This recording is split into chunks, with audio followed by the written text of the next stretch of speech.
खूबसूरती एक ऐसा जज्बा जो वक्त, तहजीब और सरहदों से मावरा है। आज की वीडियो में हम बात करेंगे कॉस्मेटिक्स की तारीख पर कि इंसान ने खूबसूरती को कब, कैसे और क्यों अपनाना शुरू किया।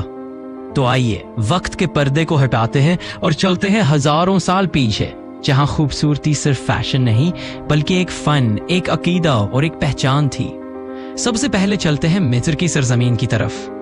तसव्वुर करें, नील के किनारे एक मिस्री औरत बैठी है। उसके हाथ में सुरमादान है और वो अपनी आंखों के गिर्द काला सुरमा लगा रही है। ये सिर्फ आराइश नहीं बल्कि रूहानी तहफ़्फ़ुज़ भी है। कदीम मिस्री मादनियात जैसे मैलाकाइट, गैलीना और सुर्ख ओकर को पीसकर मेकअप बनाते थे।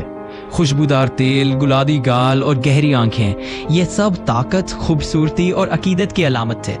यहाँ तक कि फ़िरौन भी खुशबू और मेकअप इस्तेमाल करते थे क्योंकि ये उनकी खुदाई हैसियत का हिस्सा था। अब हम मेसोपोटामिया की तरफ बढ़ते हैं, जहां तहजीब ने पहली बार लिखना सीखा। यहाँ की खवातीन नीम कीमती पत्थरों को पीसकर लिपस्टिक बनाती थी। काजल और खुशबुओं का इस्तेमाल आम था और खूबसूरती को समाजी वकार से जोड़ा जाता था।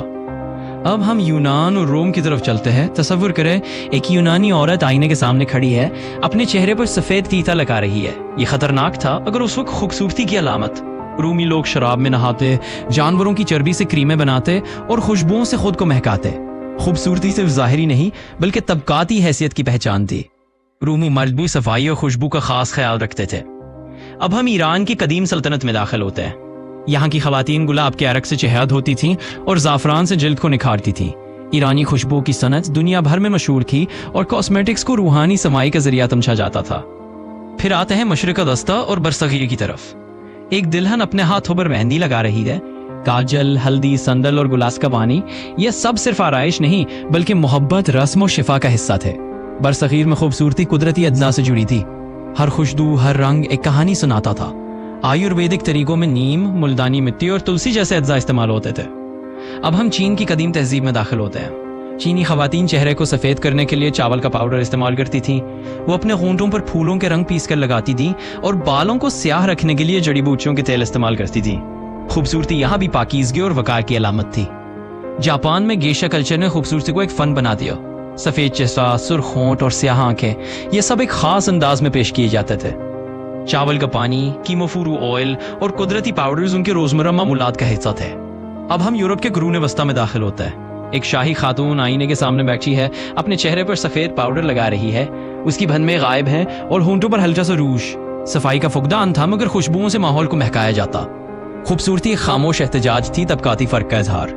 निशातो सानिया के दौर में खूबसूरती का जुनून बढ़ता गया। फ्रांस की एक अशराफिया खातून भारी विग पहने, चेहरे पर सफेद मास्क लगाए और चूहे की खाल से बनी भनमें सजाए। खुशबूदार दस्ताने, मसनूई तिल और रंगीन रूज, सब कुछ हद से ज्यादा मगर दिलकश। ये वो दौर था जब खूबसूरती एक ड्रामा बन चुकी थी। अब हम विक्टोरियन दौर की तरफ आते हैं। यहाँ खवातीन कुदरती खूबसूरती को तरजीह देती थीं मगर अंदरूने खाना मेकअप का इस्तेमाल जारी था। गुलाब का पानी, बेसन और जड़ी बूटियों की क्रीमें इस्तेमाल होती थी। मेकअप को छुपाया जाता था क्योंकि इसे मसनूई और गैर मुनासिब समझा जाता था। फिर आती है 20वीं सदी, जहाँ इनकलाब आता है। लिपस्टिक, फाउंडेशन और परफ्यूम ने दुनिया बदल दी। रेड लिपस्टिक खवातीन की खुद एतमादी की अलामत बनी और ब्यूटी इंडस्ट्री ने अरबों का कारोबार बनाया। हॉलीवुड ने खूबसूरती के मयार को नया रुख दिया और हर औरत स्क्रीन जैसी बनना चाहती थी। 1950 की दिहाई में नार्लिन मनरो के सुर्ख होंठ, 1960 में ट्विगी की आईलाइनर और 1980 में बोल्ड मेकअप ट्रेंड्स, सबने खूबसूरती को एक नया रंग दिया। आज खूबसूरती सिर्फ आराइश नहीं बल्कि खुद एतमादी, शनाख्त और फन का इजहार है। अब हम 21वीं सदी में हैं, जहां ब्यूटी इंडस्ट्री कुदरती अज्जा, साइंसी तहकीक और पायदारी को अहमियत देती है। ऑर्गेनिक प्रोडक्ट्स, जुल्म से पाक ब्रांड्स और जिल्द से मोहब्बत करने वाली मुहिम्मात ने खूबसूरती को इंसानियत से जोड़ दिया है। तो ये था खूबसूरती का सफर, रेत से लेबोरेटरी तक, रस्म से रिसर्च तक। हर दौर ने खूबसूरती को अपने अंदाज में देखा मगर एक चीज हमेशा कायम रही, खूबसूरती दिल से निकलती है और आंखों में झलकती है। अगर आपको ये वीडियो पसंद आई हो तो हमारे चैनल को सब्सक्राइब करें, वीडियो को लाइक करें और अपनी राय कमेंट्स में जरूर दें क्योंकि खूबसूरती बांटने से बढ़ती है।